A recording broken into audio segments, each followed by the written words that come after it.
మీ party వాళ్ళు చాలామంది అన్నది ఏంటి అంటే, కవిత వెనుక రేవంత్ రెడ్డి ఉన్నాడు అనేది అప్పట్లో చేసిన ఆరోపణ. ఇప్పుడు ఆవిడ చేసిన ఆరోపణల్ని ఆయన మీ మీదకి సంధిస్తున్నాడు ఈ ఎలక్షన్‌లో.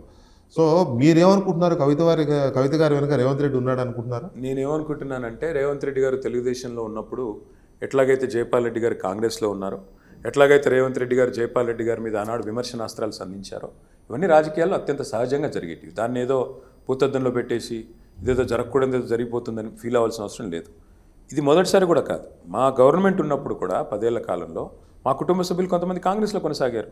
అప్పుడు కూడా వాళ్ళు మీ టీవీలో కూడా కూర్చొని చాలా విమర్శలు చేశారు. ఇదేం కొత్త కాదే. మేము పార్టీ పరంగా ఎవరైనా క్రమశిక్షణ తప్పితే ఏ నిర్ణయం తీసుకోవాలో తీసుకున్నాం.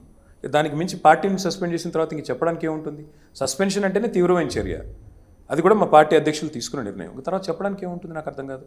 ఇప్పుడు అల్టిమేట్గా మీరు గుర్తుపెట్టుకోవాల్సింది ఏంటంటే, ఇదే రేవంత్ రెడ్డి గారు, ఎవరో కాదు, ఇదే రేవంత్ రెడ్డి గారు ఆనాడు ఇవాళ జైపాల్ రెడ్డి గారి మీద ప్రేమలు కారిపోతున్నాయి. కానీ ఒకనాడు జైపాల్ రెడ్డి గారిని నానా బూతులు తిట్టింది ఇదే రేవంత్ రెడ్డి గారు తెలుగుదేశం పార్టీ ఆఫీస్లో ఎన్టీఆర్ ట్రస్ట్ భవన్లో. నాకు ఇంకా మొత్తం క్లిప్పింగ్లు చూపెట్టమంటే ఇప్పుడు నాకు అవకాశం ఇస్తే చూపెడతాను. నా దగ్గర ఉన్నాయి, మీకు గుర్తున్నాయి కదా. కాబట్టి నేనేమంటానంటే, ఎన్ని రాజకీయాల్లో అత్యంత సహజం. చనిపోయినాక అనుకోరు కదా, అనుకోరు. కానీ మరి గోపీనాథ్ గారి గురించి ఇంకా దరిద్రంగా మాట్లాడుతున్నారు కదా, అది నికృష్టం కదా. చనిపోయిన నా సహచరుడు అనుకుంటూనే ఆయన గురించి దుర్మార్గంగా మాట్లాడుతున్నాడు. అది మంచి పద్ధత? మాగంటి గోపీనాథ్ గారు సహచరుడు అంటావు, మిత్రుడు అంటావు, అసెంబ్లీలో మాట్లాడలేదంటావు, శుభ్రంగా మాట్లాడారు. ఆయన మాట్లాడుతున్నప్పుడు ఈయన పక్కన చేతులు కట్టుకొని ఇచ్చిన ఫోటోలన్నీ బయటకు వస్తున్నాయి.